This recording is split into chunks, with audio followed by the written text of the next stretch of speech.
This is Revati Turaga. A warm welcome once again to Hyderabad Runners Weekly Fitness Webinar Series Beyond the Track. We hope you are taking all measures to stay safe and stay healthy. As you know, Hyderabad Runners promotes fitness and active running lifestyles through its thousands of volunteers, runners, mentors, and ambassadors. Cost to 5K, Club Run, and our signature Airtel Hyderabad Marathon AHM are just a few of our initiatives. In our endeavor to help you constantly be aware and educated, we bring you Beyond the Track, which is a 1 hour live webinar series of conversations with some of the highly distinguished experts from running and sports fields. We help you equip yourselves with both theoretical knowledge as well as practical training. Media has always been an integral part of any running event and in actively inspiring us to stay active and fit. In this 40-second webinar of Beyond the Track, we are honored to connect you to ardent marathoners themselves. Suresh Sheshadri from The Hindu, Sai Gopal from Telangana Today, and Anand Venkatraman from Times of India as they talk about how the sport of distance running can benefit from greater attention and well researched reporting. As we endeavor to create a smooth learning experience for all of you, continue to post your questions to our today's speakers in the comment section below. We have with us Shankar Challuri, an avid runner and cyclist who has worked in news reporting, public relations, and corporate communications for over 25 years. He will introduce our speakers and facilitate the conversation for today. Without further ado, over to you, Shankar. Thanks, Revati, for the warm welcome and a brief introduction. Hello, everyone. It gives me great pleasure to welcome our guests for today, who are three accomplished runners come journalists. Let me briefly introduce them. Suresh Seshadri is a journalist with 3 decades of experience gained with industry leaders, Reuters, Bloomberg, and The Hindu. He started his running journey about 15 years back after discovering he had become overweight and hypertensive, but took to serious distance running only in 2010. He has since completed 18 marathons, including 3 World Marathon Majors, with a personal best of 3:35:53 at Chicago in 2015. In the process, he has logged more than 31,000 kilometers, including his highest annual mileage of 4,140 kilometers in the COVID year 2020, which is a whopping 350 kilometers per month. While he believes to have benefited immensely from the energy and discipline of running and training with multiple groups, he is essentially a solo runner who prefers to let his feet determine the distance, pace, and route on any given day. He says running has given him riches more than any other pursuit or profession, and his only abiding wish is to exit the stage running. Please welcome Suresh. Let me now Thanks, Shankar. introduce Anand. Anand Venkatraman is a sports journalist for more than 31 years, of which 20 have been with the Times of India, Mumbai. He has covered almost every sport: football, basketball, hockey, chess, motor rallies, and even sailing. He has had the privilege of meeting some stars like Kobe Bryant and Ron Harper of basketball, Edwin Moses, Carl Lewis, Hale Garbelassi of athletics, and Peter Shilton in football. He even had interactions with the comrade legend Bruce Fordyce and ultramarathon legend Nori Williamson. Apart from writing about sport, Anand has been passionately playing football for 37 years. He even dabbled in cricket because he loved the feel of running and bowling like a medium pacer. He has run 9 full marathons and 11 half marathons because he wanted to experience how it feels to finish a marathon. Incidentally, 3 of them are at Hyderabad. His love for mountains has spurred him to go trekking as well. Nowadays, it's cycling that helps him stay fit as he has reduced all other forms of movement. In the last several years, he has included yoga and meditation to his daily schedule. Though he doesn't run much these days, he has kept his association with the sport by writing about amateur runners who have achieved extraordinary success through running. Please welcome Venkatraman Anand. I now introduce our third guest, M. Sai Gopal. Started as a sports journalist with the Deccan Chronicle in his hometown at Visakhapatnam in 2001. and within a year he was transferred to Hyderabad Deccan Chronicle. He joined the Hindu in 2005-06 as a senior reporter and covered city, health, science, and technology. Today, he is with Telangana Today, the local English daily from Hyderabad, and works as an assistant editor. Back in school, sports was a major part of his life, and Sai has played a lot of football. However, after schooling, he totally lost touch with sports before he got in touch with the Hyderabad Runners in 2011-12. Since then, Sai says, thanks to the lovely group of amateur runners in Hyderabad, he has been running on and off and rediscovered his love of leading an active life and sports. Of course, over the years, he has been highlighting the various issues related to amateur running in Hyderabad and also inspired members of his ilk to take up an active and a healthy way of living. Thank you, gentlemen, for taking time out, and look forward to an engaging discussion on the topic media influence and active lifestyles with all of you. I'm sure the audience, who could be our fellow runners, journalists, and people from all walks of life, are eagerly waiting for this discussion too. So let's start the session. The mention of media today evokes a lot of emotions, perceptions, and views, and especially when we talk about marathon. Let's hear from our panelists how this has changed over the last decade. Let me start with Suresh and request Anand and Sai to join. Suresh, over to you. Yeah. Hi, Shankar. Thanks. That's an interesting question. Hi, everybody.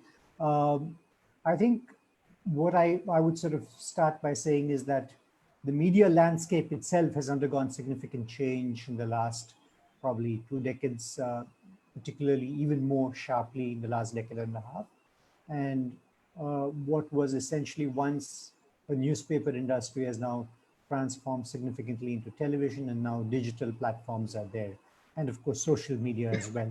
So I think a lot of what one now gleans from about say distance running and marathon running is often from social media platforms. I mean, for instance, now Hyderabad Runners has adapted brilliantly to the COVID environment and is now doing a webinar with us, and a series of webinars, and has now live streamed this on Facebook, which is a social media platform. So the fact that one is able to leverage a social media platform to disseminate information and get runners to share their experiences from different walks of life. I think you'll have had running group coaches, you'll have had individual runners, triathletes. It's been this is the 42nd edition, so across the 41 editions, Rajesh, of the Hyderabad Runners have featured ever so many different runners with different experiences, just to promote running as an activity. And you'll have done it through a combination of Zoom and Facebook, and I think also these are also available on YouTube. So I think the first key thing is that the availability of social media and digital platforms has sort of helped multiply information across different areas. That's very interesting. So true. Anand, would you like to share your views? Yeah, I mean, from the time I joined the profession, when I'm purely a sports reporter, so when I joined the profession, there was no scope for coverage of European football or NBA or the Formula One. It's entered this space in the last probably 15 years, 20 years, I don't know. But, with that, in 15 years ago, you had the marathons coming in, and and when I look back at the way we covered marathons in the first few years in Mumbai started in 2004, it is now virtually laughable, because we used to carry the do's and don'ts of marathon running in those days.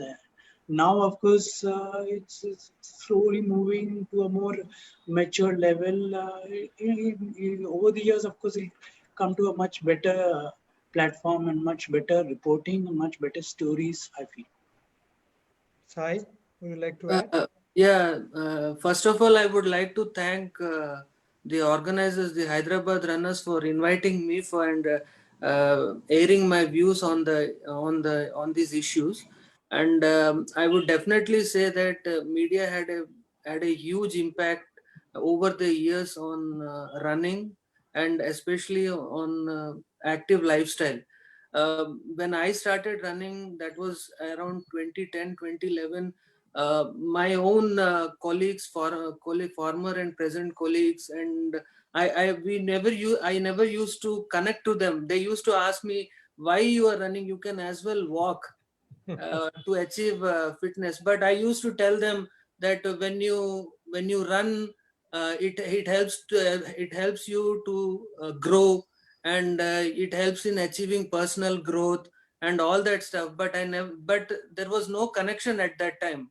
And fast forward to 2021 or 2020, now the same reporters and the media personnel are have exceeded me, and they are doing far better than me. So this implies that definitely the media over the years, through constant writings on the issue, through various, through whether it is social media or the print media and even the news channels, definitely things have improved. At least people right now are more open towards running, and more open to leading a more active lifestyle. And yes, this is what I believe. Truly, a lot has changed over the last 20 years. I was a journalist in 93, and now Yes. I'm a communications guy. I've been a little bit of the active running group, but now I'm more into cycling. So I've run for a while. I've done the half marathon, I've done the full marathon, but now I'm more of a cyclist. So let's move on. Running, as Anand mentioned and Suresh also, has picked up in India over the last 15, 16 years. And today there are over 350 marathon events till the COVID-19 pandemic hit us. As runners and journalists participating in events in India and overseas, do you see a role of media in increasing participation, promoting and running at new destinations, timing, techniques, gadgets, accessories? Let me get Anand, a veteran journalist of 30 years in the sports field, to share his views, and Gopal and Suresh can add. Um, uh, let's say Mumbai Marathon started in 2004, and as I said, we used to cover it in a very amateurish way. I mean, it was like, we were like scared rats trying to find every possible angle to the Mumbai Marathon and write what if anybody ran with his hand raised, we covered him. Of course, over the years, things changed, and during the last 10, 11 months, when lockdown hit us, the one story that was begging to be written was how people are staying uh, fit by running indoors. So when I started, I have cycling. I'm a part of a cycling group, and they do participate in internal training. Uh, they train in trainers. I don't know what this term is called. Then I felt there was need to write a story on people running inside their homes, cycling inside their homes, and so I quickly got into writing that story. There's also a need for communicating a lot of do's and don'ts. I mean, not the original do's and don'ts, but the how a runner or person needs to transition from one stage to another. Correct. When I was deep into my running, probably in 12 or 13, and I met a photographer from media itself, and he wanted to run, and he said, "Okay, I'll run." I said, "Okay, you start training for the half marathon." He said, "Yeah, fine, fine." Then he said, "Okay, then first year I'll run the half marathon, and second year I'll run the full marathon." I said, "Please don't do anything. Don't bust your legs. Running has to come very gradually. The need to educate people in transitioning from one part of running. For somebody who has not run, some of us have played sport as a youngster, so it's very easy for us to move from football to running. But when it comes to somebody who has probably led he has never Sedentary lifestyle. sedentary lifestyle, then for him to suddenly start running 5 and 10 kilometers, it takes a toll on his legs, and then suddenly he moves from half marathon to full marathon, and ultra marathon. I said, boss, you need to progress extremely slowly. The transition and everything needs to come in into the picture, and we need to educate the runner that we need to do it very, very slowly. So there are a lot of technical aspects that we need to inform, and not just writing about runners. Uh, Fantastic human interest stories, but we need to tell them that you need to go slow. You don't need to beat anybody. The only person you need to win is Is yourself. against yourself. And if you're 135 kgs and you become 85 kgs after running, I think you've already won a war. Suresh, would you like to add? Yeah, I mean, the interesting thing is that, like Anand said, is how we are we have a big advantage that having experienced ourselves the pleasures of running, we are in a uniquely advantageous position to help use the media organizations where we work and the media vehicles that we work with to help disseminate this information across a larger, to a larger audience. And I think that's been a big plus for all of us as individuals. And I think, I'm sure people also benefit from that. There are a number of very interesting, online. I remember one of the things which really helped me when I was just starting my running was Daily Mile, which at that time we used to call the Facebook of running. I mean, of active life sort of lifestyle, because it was for runners, riders, swimmers, triathletes, and so on. But it was Facebook minus wishes for birthdays and sharing a lot of personal More information. focused. I'm sorry. Yeah, it was essentially, while you shared or posted about your your run that day or your ride or whatever it was, it helped create a community around what you did. And I realized I was able to virtually meet people from across the globe who were at different stages of training and evolution in that particular sport. I mean, everyone was an amateur runner invariably on Daily Mile. I don't think Gebre Selassie and Bekele and Mo Farah were on Daily Mile, but you were with a cohort of people who were all at different stages of amateur ability, and it gave you a huge sense of community. And you could, somebody said he was having a knee problem for the last 2 weeks or something because of some new shoe or something, and he might mention what the shoe was or what it was, and you could sort of share information. And so I'm just saying, so there was Daily Mile, and then places like Runner's World, which is an excellent resource again online. So I'm just saying, there are a plethora of resources online available now, as opposed to, say, 25 years ago, and we've become more aware of it. And I think today we are in a place to be able to share the availability of these resources. And then, of course, there's Strava now, which is an app, and again, creating a virtual community. But coming back to the whole question of what can we do as journalists, is to be able to keep the focus on the need for an active lifestyle, especially at a moment like this. You all in your housekeeping before the webinar mentioned the need, how exercise helps in beating COVID. So yeah, if you are leading an active lifestyle, your immune response is at a much higher level. Just like vaccines essentially are giving you an immune response, which is, of course, very specific to the virus. So I'm not equating exercise with a vaccine, but I'm just saying, just like that does it, raises an immune response. If you have a very active, healthy lifestyle, your comorbidities can be significantly controlled and you can become much fitter. And our ability to talk about this and also, highlight this, I think, is very important. Gopal? Yes, sir. I definitely believe that media has to, I mean, there is some responsibility to the media. I mean, in terms of not romanticizing running and telling the general public about how they can progress in this sport safely, without getting injured, without taking many risks. And if they take too much of risk, and if they increase their mileage, or if they increase without having any base, then there is every opportunity that they will have a bitter experience from running itself.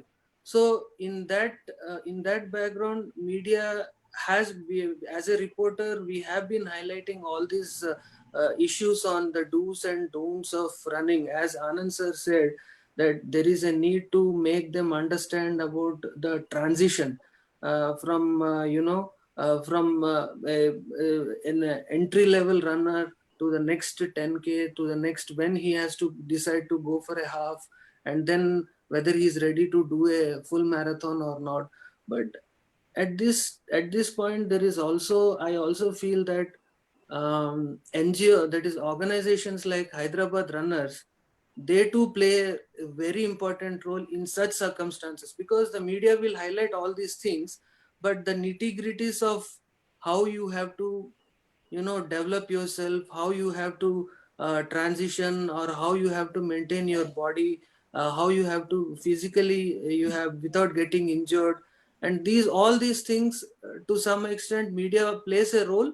But at the same time, when you run with a group, and when in the group there is one or couple of runners who will be senior runners, who will be the leaders of that group, and and the information trends to trickle down even to the weakest of the runners. And True. this is what has happened to me also. I am just giving whatever I have learned. Apart from I mean, if you write all these things in newspaper, I'm not sure whether people will be able to pick up all these points. So if they really True. have to, understand, then they have to run with peers, in the sense with a group, so that they can really understand what they have to do and how they have to go about it. But at the same time, of course, we have been for the past decade, we have been highlighting all these issues in one way or the other.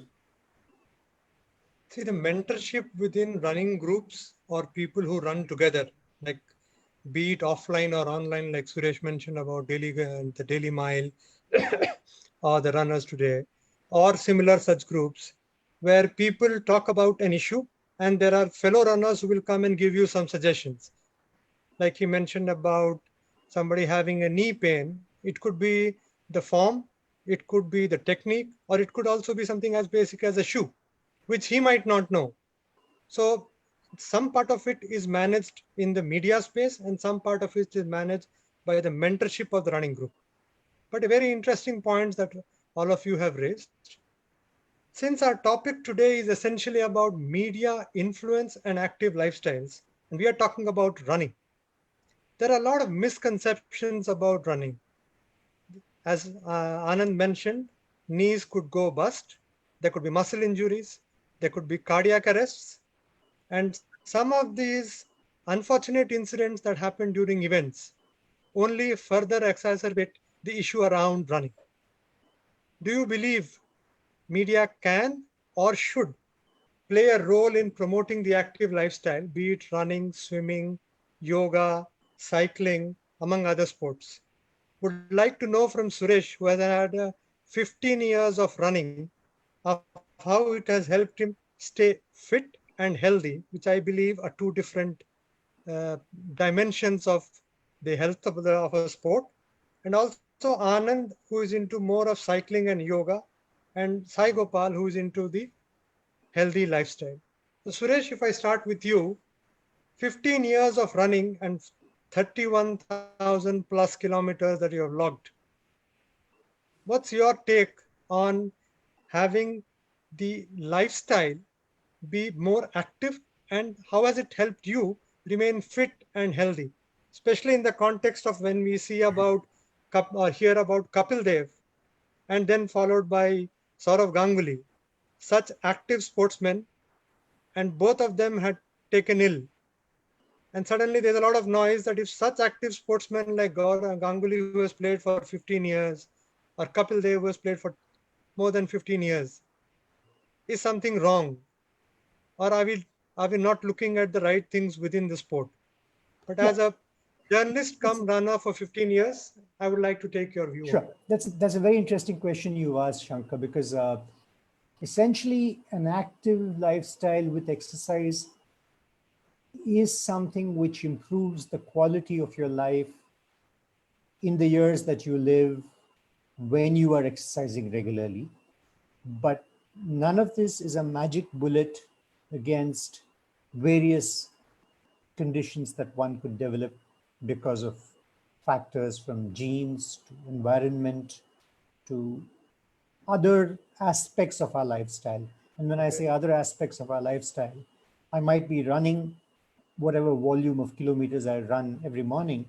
But if during the rest of the day, I am almost always sitting, uh, I'm losing 85% of the benefit from exercise just by sitting.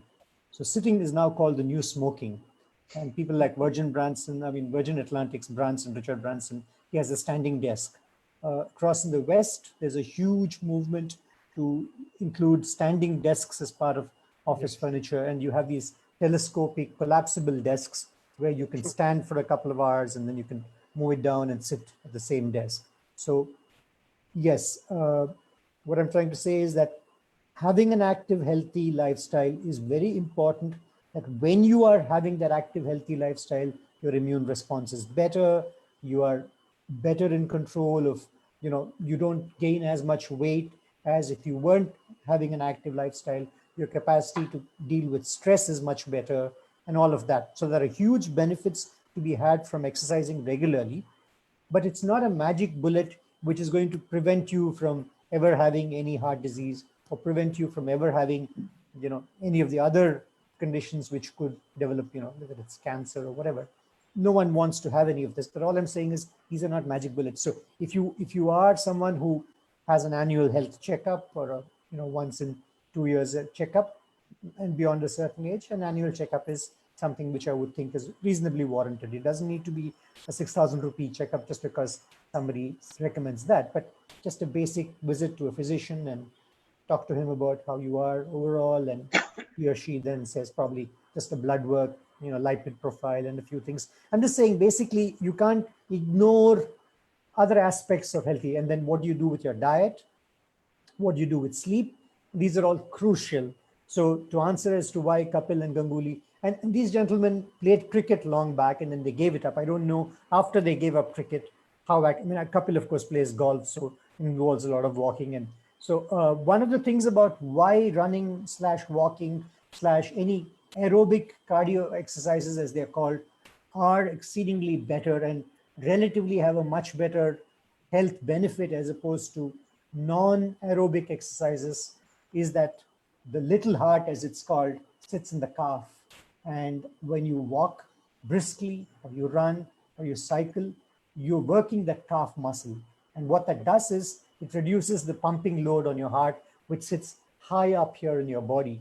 And this little fellow is a mechanical pump who's constantly 24/7, 365 days a year, however long you live into 86 or 85 or 60 or how many ever years you live, is without a second pumping in, pumping out, pumping in, pumping out. So just imagine any motor has wear and tear, any mechanical device. So for all the amount of work that it's doing, if you help it by having an active, healthy lifestyle, which keeps your calf muscle taut and in good health, then you're helping it by reducing the pumping load pressure on the in-stroke because there's blood being pushed up from down below. That's a very interesting take on active lifestyle and health. Anand, you've been a runner, you've been a journalist, you've heard what Suresh just mentioned, even with reference to Ganguly and Kapil. What's your take on when I was young, when I was probably 15, 16, 17, around that time, and I used to wonder what will happen to me at the year 2000, when I would be slightly over 30 years old. I thought maybe I'll become bald, I'll stop running, I'll put on weight, I'll become middle-aged man. My life will start, I'll start disintegrating. At 30, I was okay. I was playing football, not bad. At 42, I was even better. At 54, not bad. I'm still the same weight. You know, I'll tell you an example. I have a friend in Goa, a friend stroke colleague, Stanislaus D'Souza. He's 62. He retired about 4 years ago. He continues to play football with a lot of senior people. One of the young men who's playing with him is an 81-year-old goalkeeper who dives around with a 24-year-old's enthusiasm. There is no age to exercise, which marathons have told us. There are a lot of people, the Kapil Devs and the Gangulis and the other sportsmen, especially from the generation about 15, 20 years ago, what they did was they played their sport, whether it was cricket or it was a more intense exercise like football. Once their active playing life is over, they put on weight, they ate the same amount of food, they put on a lot of weight, they had a pond, they had health problems.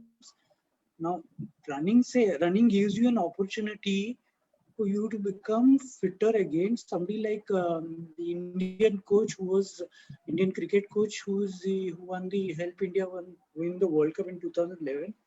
The South African, I suddenly forget his name. He's an active marathon runner. He's not only an active runner, he's a fantastic Gary runner. Kirsten. Gary Kirsten. So there are a lot of examples like this who have which has resulted in sports persons going across, like Will Chamberlain. I don't know whether you've heard his name. Will Chamberlain is a great basketball player, in fact legendary, one of the top 5 names. His name is among the top 5 basketball players. He, in his post-retirement as a basketball player, he ran several ultra marathons, and this was probably in the 70s or 80s, when ultra marathon was not even, forget about ultra, marathon running was not even existing in India. So, there's no age to run. Like, I never became bald, I never became fat. And Suresh is still young and his smile is still as beautiful. All of us are enjoying life, and there is no age to, there's no, you like the running line, you stop running only when, your life ends. Gopal, you played football, you have done some running. What's your take on this? Sir, for me, personally, I feel a healthy lifestyle should be a balance, and it should be a consistent effort to stay healthy and to stay active. But either you take running, or you pursue any football, cycling, or any other active sport, and at the same time you ensure that you also balance it out with proper balanced diet and other lifestyle habits. So this overall thing of healthy living will eventually give us better long-term results, but it is very difficult. It is very difficult to maintain the same kind of effort again and again, day in and day out. But ultimately, what I feel is, if we somehow manage to balance the active part and the other part, which is say the nutritional aspect of what you eat or when you sleep, how much sleep you get, if we are able to balance all those things, then issues like health issues, we can, if we at least we can do our best to avoid them. And I firmly also moderation. And I firmly also believe that even if you face some health issues like a heart attack, or like something, whatever, a stroke, a brain stroke, or even anything, but if you are healthy and if you have maintained a good lifestyle, even after you fall sick, it helps you to recover quickly. That's what I believe.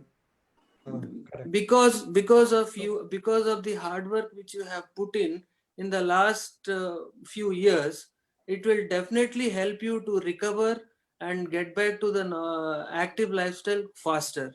So I hope you got my point. So, it should be a balance of physical fitness be it running, walking, cycling, and at the same time, you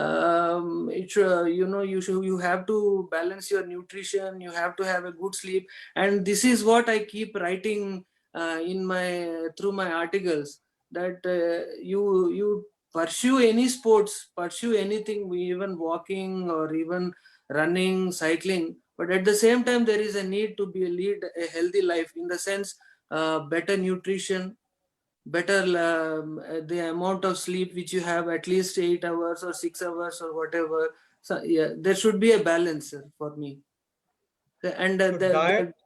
that is what I have been trying to write through my articles. So if I understand what Anand, Suresh, and you have mentioned, we're essentially saying that a semblance of a healthy combination of diet, sleep, and an active lifestyle keeps you going longer. And adds quality to the years of life you live. That's the key Sure. thing. So we have had some questions that are coming in. We'll take it a little later. Amateur running and now professional running is relatively new in India, but catching up pretty fast. And a lot of Indian runners are now clocking sub 3 hours full marathon and pushing new records at even major world marathons. As sport reporters, by when do you believe the fine nuances of running will pick up in India, like one reports in cricket, tennis, or football? Like if you see the session today of Virat Kohli and Joe Root while he was doing his double century, and the commentary that was going on, whether it was the online platform or the commentary on the television, the nuances of taking it ball by ball, session by session. When it comes to running, I would like to understand from Anand and then followed by Suresh and Gopal on when do you think Indian runners will start seeing coverage on the nuances appearing in the Indian press? Like we were Let me discussing, start Suresh, with an yesterday. example. Let me start with an example. I'll use the sport of badminton. Aparna Popat reached the women's World Junior Final. Then she sort of passed on the baton to Saina Nehwal, who won the title, World Junior title, and reached the Olympic semi-final but lost in the Olympic semi-final. Then she passed on the baton to somebody like PV Sindhu, who took on the baton and reached the final. Somebody now has to take the pass it on and try and win the Olympic medal. Likewise, I mean, when my editor told me to first ever event, we were all fooling around with the marathon event. Okay, marathon is going to happen. And suddenly one of the senior editors came and told, you guys are from sports. Why aren't you guys at least trying to run a dream run? So, I actually ran the dream run without much practice. He said, okay, next year or 2004, 2006, I ran my first half marathon. Over the years, we have written better and better and better stories. And likewise, I mean, we have handheld the marathon stories to a certain level. There are 2 guys in my department now who are running. Okay. And in about 4 or 5 years, when I leave the field, they'll probably take over and write even better stories than what I tried to write or what I tried to think about. So that I think it will take a long time. Cricket has been played for what, 100 years? Football has been played for hundreds of years in Europe. That's why you have such fantastic reports in English and European newspapers.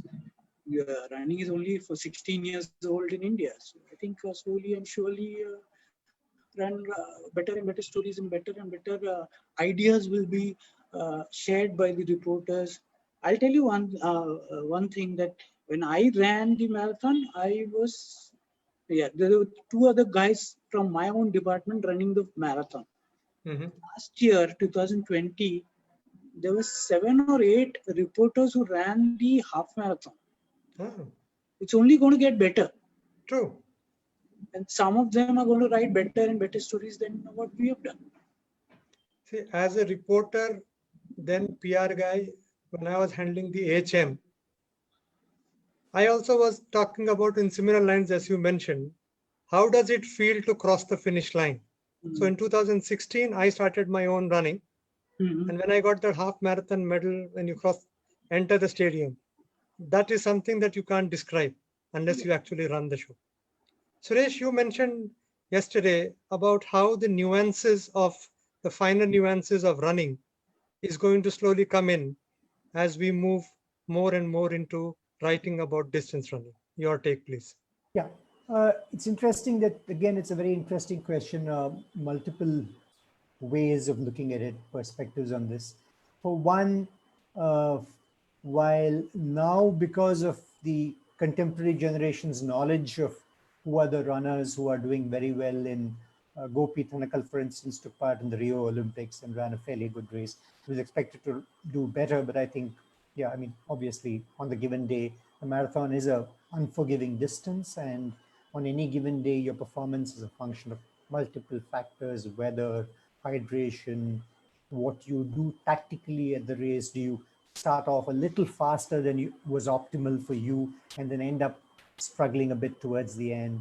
So, I mean, there is, like I said, it's an unforgiving distance. And when you're running a race as a professional, as an elite runner, where the world records are now in, close to less than 2 hours, 2:01:39 is the world record held by Kipchoge, Eliud Kipchoge of Kenya.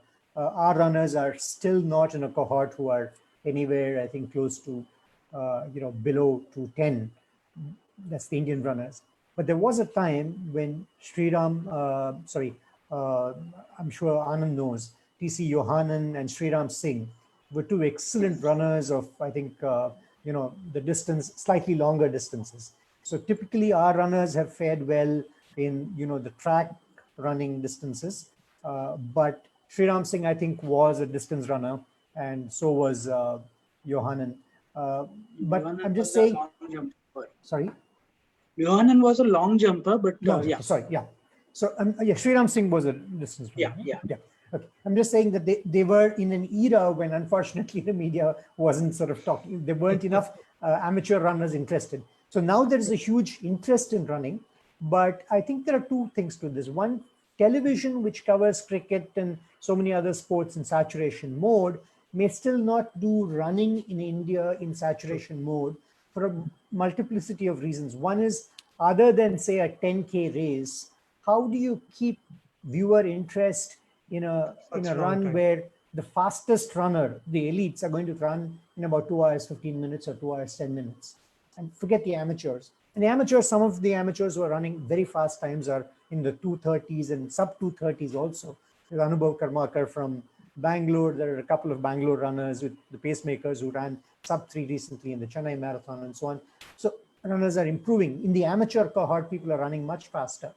But coming to the technical aspects of running, like you say, cricket is being analyzed so much, and right from your backlift, or is it a straight backlift? Are you pointing towards, is the bat on backlift pointing towards point, or is it towards fine leg? And is the bowler bowling scrambled seam, or is he bowling what? So I mean, now with television, you're analyzing all this stuff. Running too has a lot of technique in it, so there could be analysis, but probably only in text articles, whether it's in newspaper articles or whether it's in online platforms, either in blogs or wherever else. But there can be a lot more technical this thing. For instance, I remember when I was running with Nike Run Club, which is one of my earliest running training periods, there was Reet Abraham, who was a former athlete, an Arjuna awardee and a triple jumper, who was part of the coaching staff. And she used to keep saying, lift your leg, bend your knee, lift your leg, Suresh, bend your knee, lift your leg. And Coach Bidu would say, journalist, swing your arms, journalist, swing your arms. He knew me as a journalist, he didn't remember my name. And he felt that my arms weren't moving enough. So the arms are the pistons.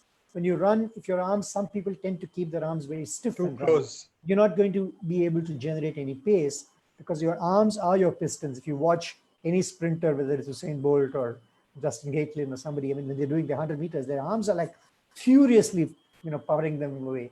So the arms are the pistons for running, and even for a distance runner, for a marathoner, arm action training is very important. So when you're not running, the amount of training you do with weights, with with a trainer who can tell you which muscle groups to work on, what exercises to work on, just stationary, arm action exercises, drills with weights in your hands and so on.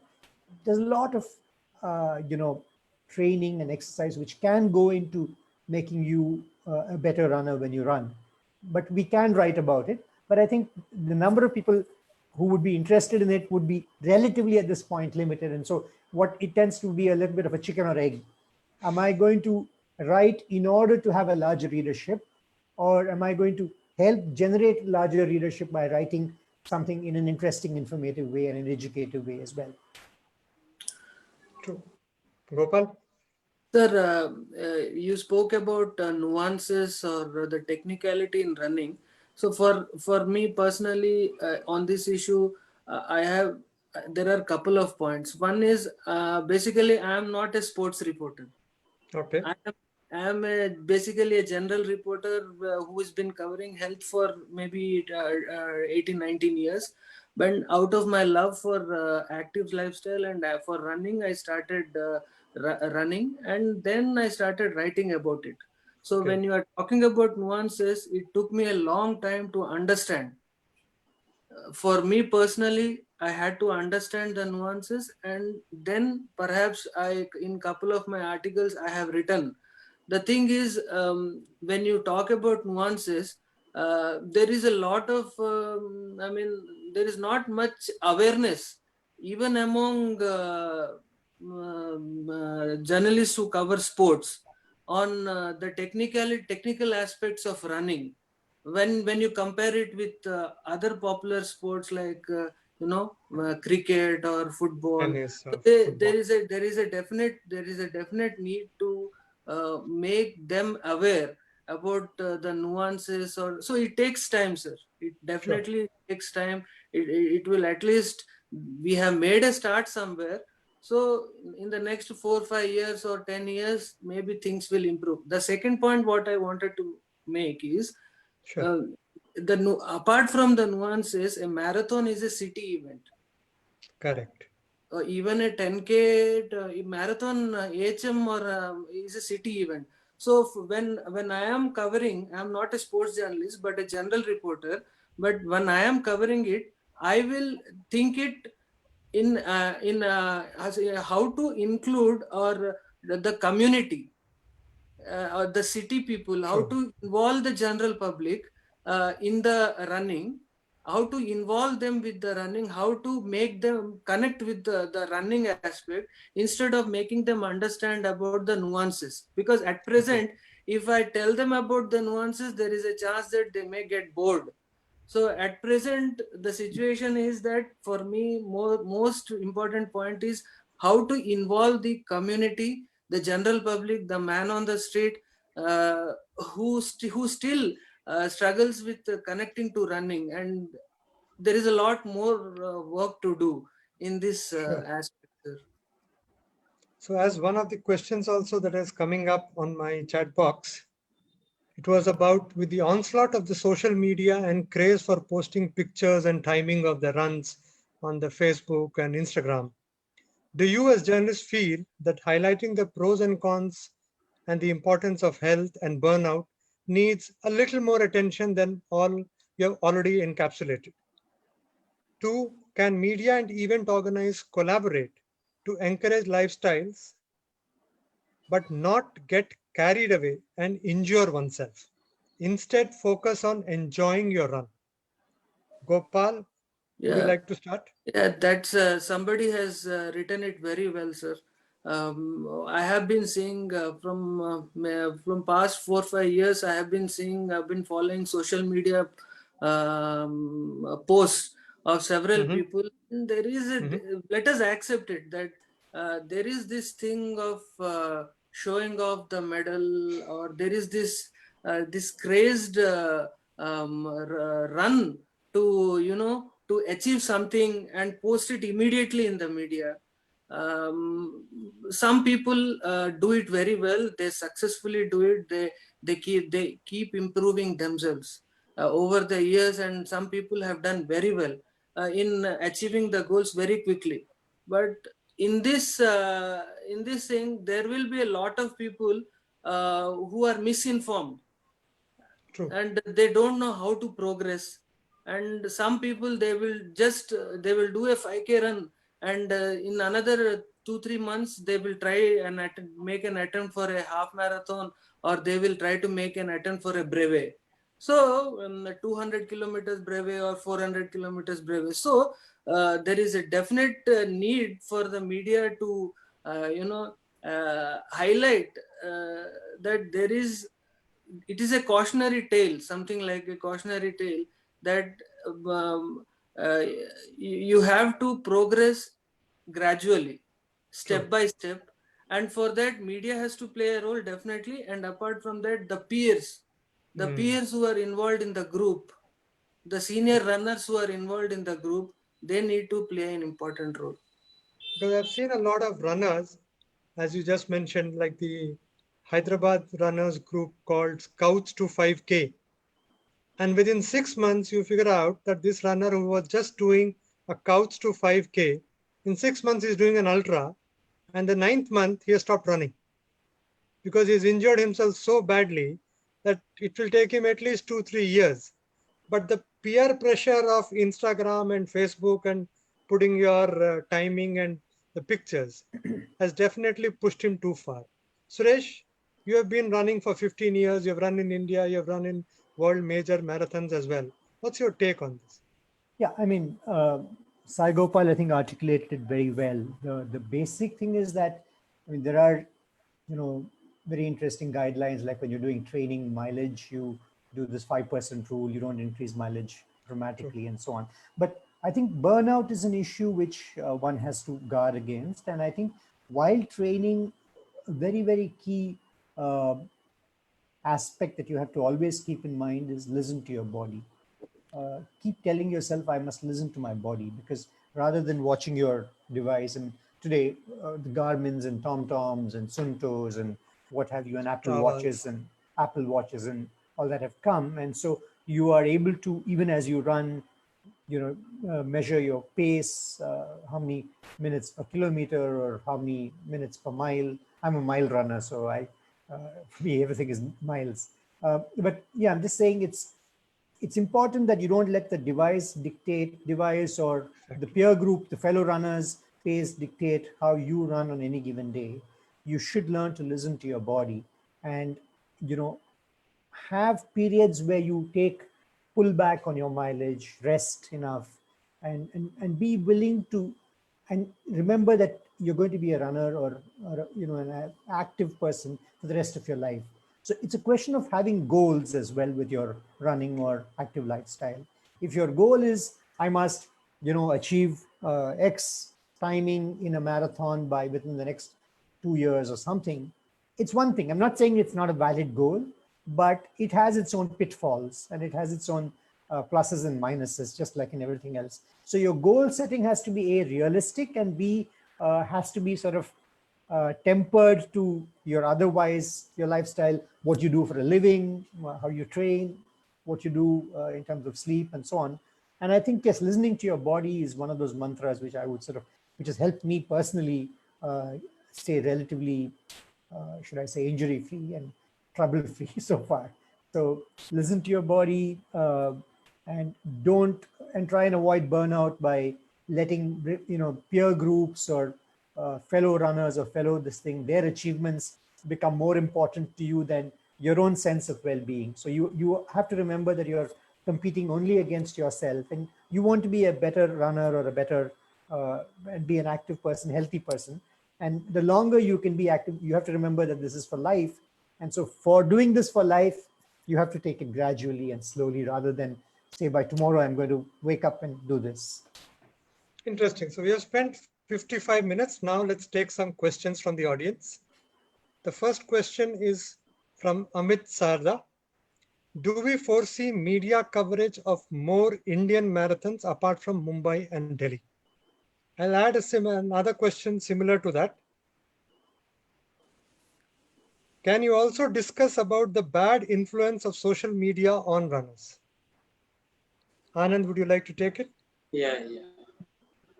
Sorry, can you repeat the first part of the question? Can you discuss about the bad influence social media has on runners. This is from Sirisha Santosh. And you had one from Jayashri, which says, can you discuss, do you foresee media coverage of Indian marathons beyond Mumbai and Delhi?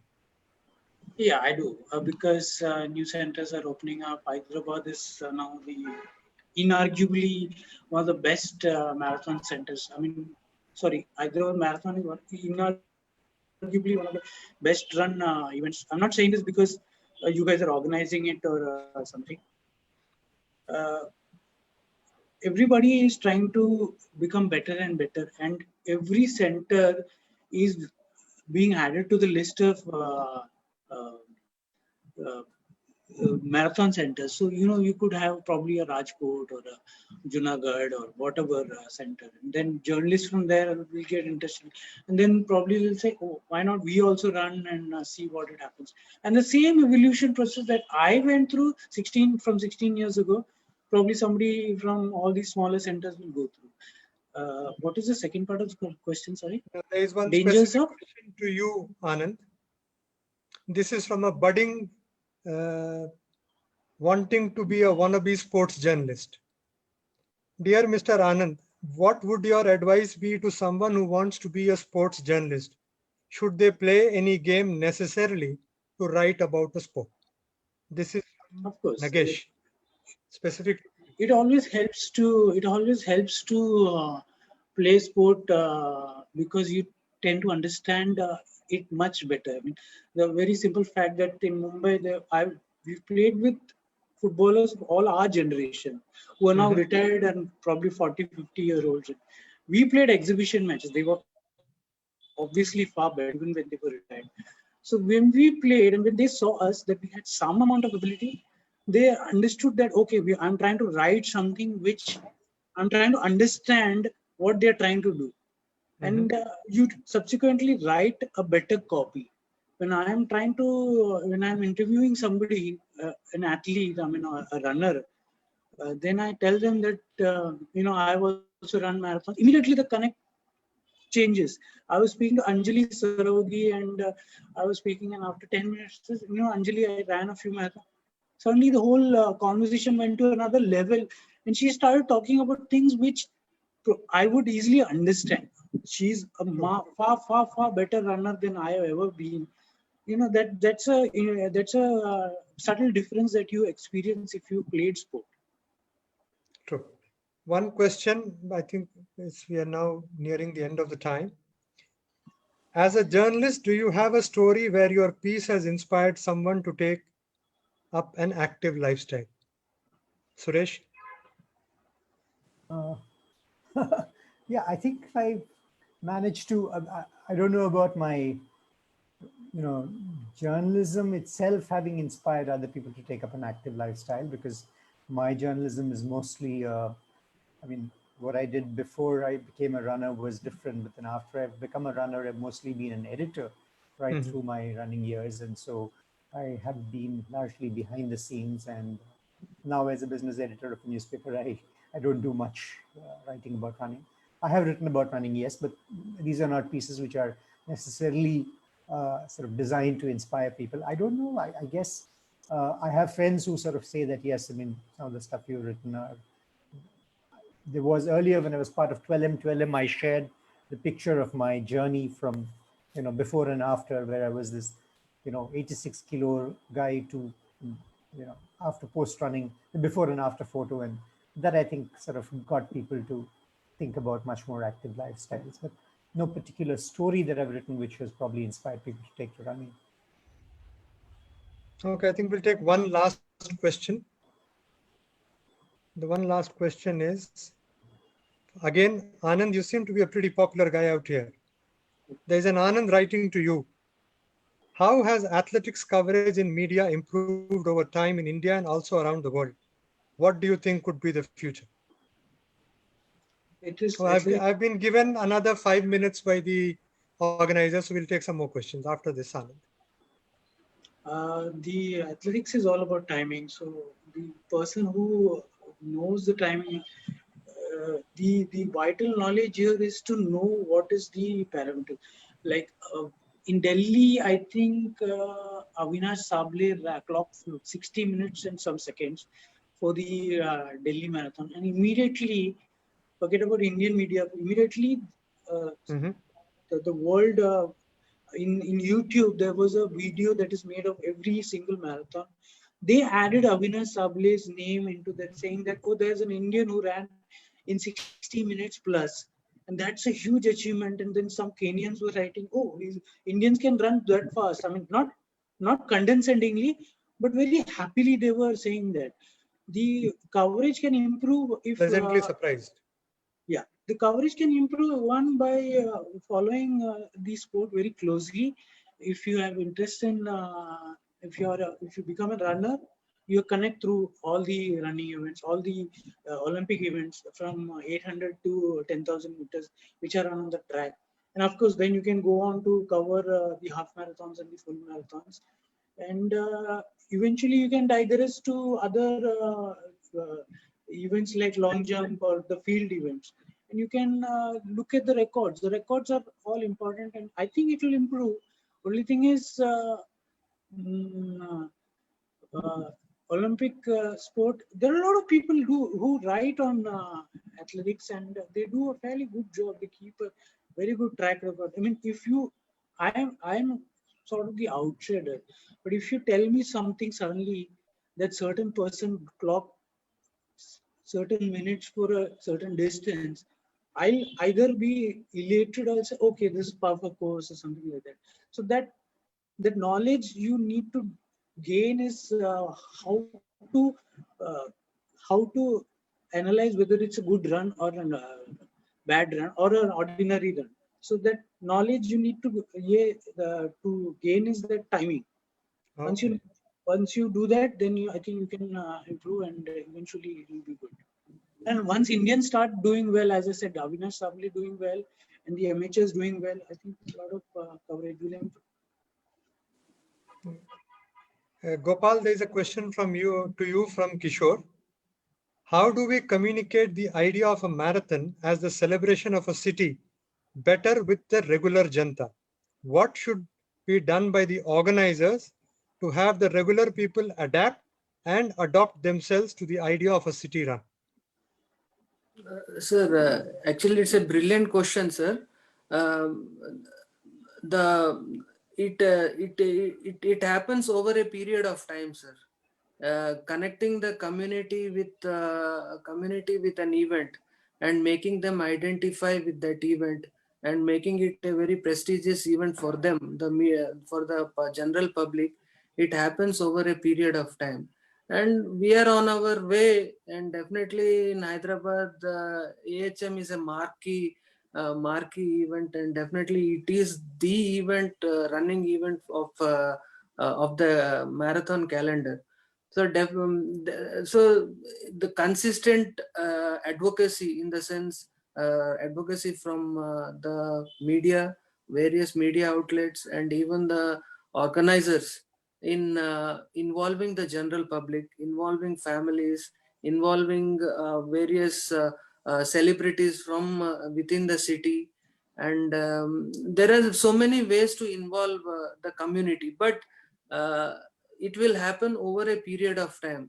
I mean, I'm damn sure that Mumbai Marathon and the Delhi Marathon, they have over a decade of experience, and they took their own time in engaging with the community. And today, everybody is proud of that event in that city. So, of course, we are on our way to reach that stage, but it should be a collective effort from all kinds of media outlets and the organizers, and of course the local governments and the local officials. So definitely we are on our way, but in another 2 or 3 years we'll be able to, you know, Progress.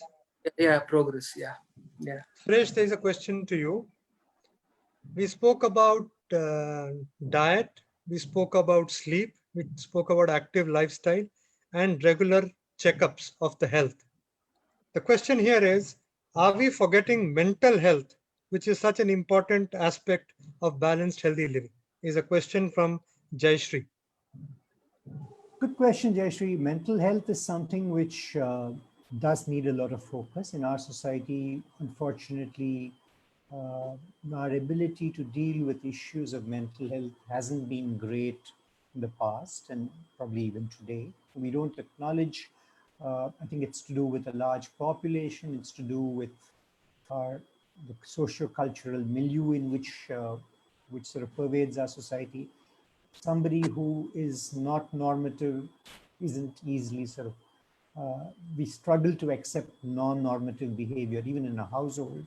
And obviously somebody who's going through any kind of mental health issue, and it could be because he or she is having just a lot of stress which is triggering depression. Now depression can be triggered in the most healthy normal people by various external stresses or even internal emotional situations, and how our body then transforms that stress, the chemical soup which is there in the brain, the neurotransmitters then begin to misfire, and you are then going through what is called clinical depression, where you often need assistance from a person qualified to give you that assistance.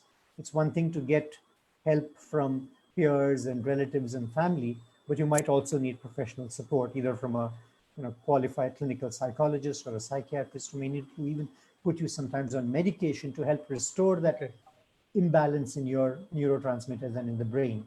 But coming back to the more central issue of how can running or an active lifestyle help address stress and mental health is by the fact that when you run, for instance, you start sweating. At some point, you call it a runner's high. And it doesn't mean that you've run 10 kilometers or 15 kilometers or 25 kilometers. Into your second or third kilometer, if you're having a nice rhythmic breathing, you've begun to sweat and you've begun to feel good. And it's called a runner's high. Why is it called a runner's high?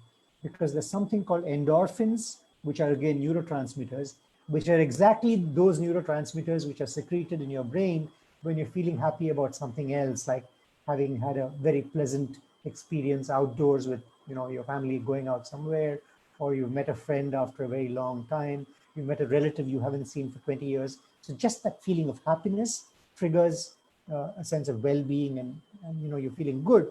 It's similar to that when you run and you get that runner's high, when your endorphins are being. So active lifestyles help you cope with mental stresses and mental health conditions. But again, they're not a magic bullet against preventing you from facing stress. So if your active lifestyle itself becomes a source of stress for you, that you wake up in the morning and say, oh God, I have to run 20 kilometers today because I'm on a training plan to achieve this. And if that starts driving you into and then you feel you haven't achieved your goals, or you go and run a marathon after training a lot and you perform, you feel very badly, like you have a DNF. You did not finish the marathon because you started off well, but midway through you burn out and you gain an injury, and then you just stop running and you don't complete the marathon, and you're going to feel miserable. So you can end up, this active lifestyle or this sport pursuit itself can become a source of a mental health problem to you. So it's not a magic bullet. So essentially, you have to ultimately learn to have balance and have a sort of Zen attitude towards anything and everything you do, which is important, and which hopefully an active lifestyle, if pursued, like Sai Gopal said, in a graded, gradual manner, with awareness and with an open mind, and with talking to peers, and if you're feeling down, asking them, hey, how would you train for this, or how would you achieve this? It helps to sort of get you inputs and perspective. Interesting. We have covered such a wide gamut of issues on running, health, diet, graded movement as you progress through the journey of an active lifestyle. We have just time for one last question. Again, Suresh, this is towards you. What do you think of YouTube channels on running? Does this come under journalism?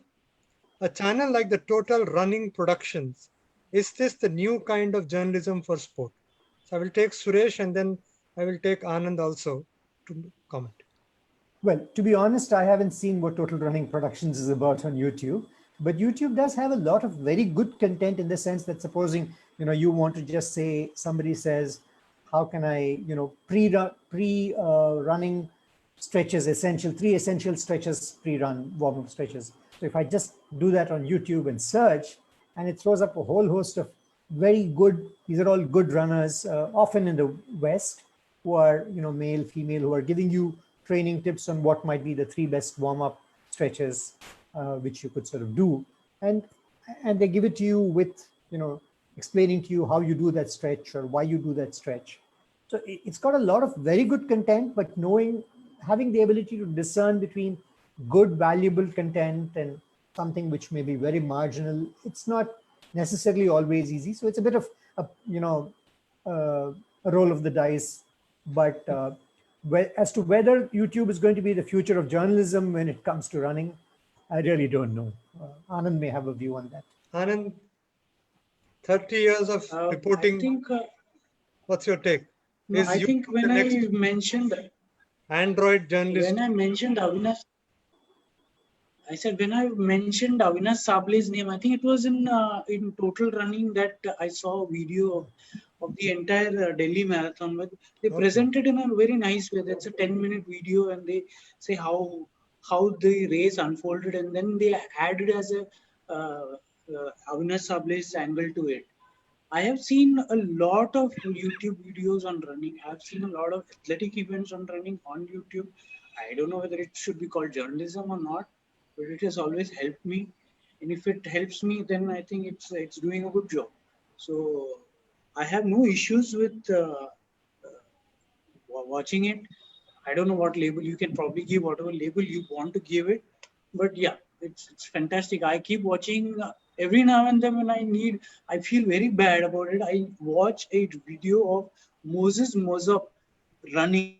It's a 3-minute video, and he's the most beautiful runner I've ever seen in my life. It's been a fascinating 75 minutes of discussion on health, active lifestyle, injuries, grading yourself, mental health, sports, journalism, writing. I will now hand over to Revati to close the proceedings. Thank you so much, Suresh, Anand, and Gopal. Over to you, Revati. Thank you. Thanks, Shankar. Thank you. Thank you. Yeah, thank you so much, Shankar, for facilitating today's webinar. And really a big thank you to all of you, Suresh, Sai Gopal, and Anand Venkatraman, sir.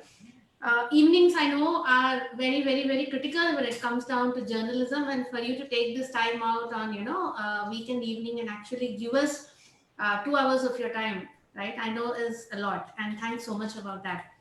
Like Shankar said, it's been very versatile, very diverse number of topics, and we've spoken about marathons and media, fitness and media.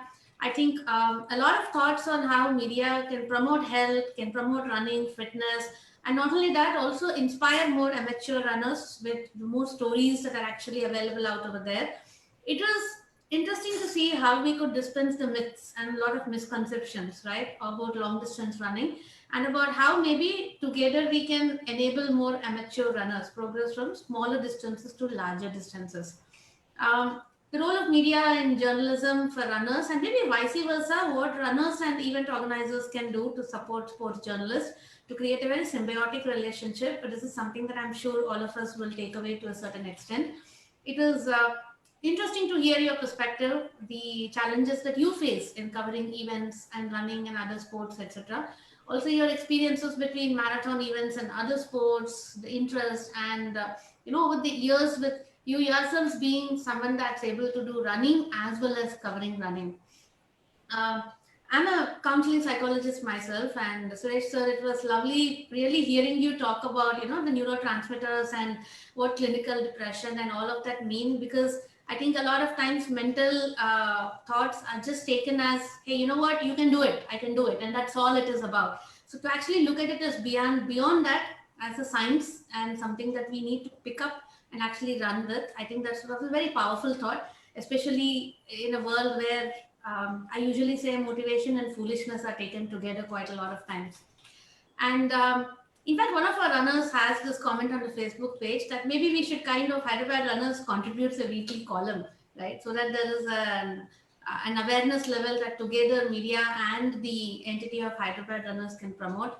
I think an event that inspires an idea is an event that works. So thanks a lot for all of these insights and inspiring ideas that you've given us.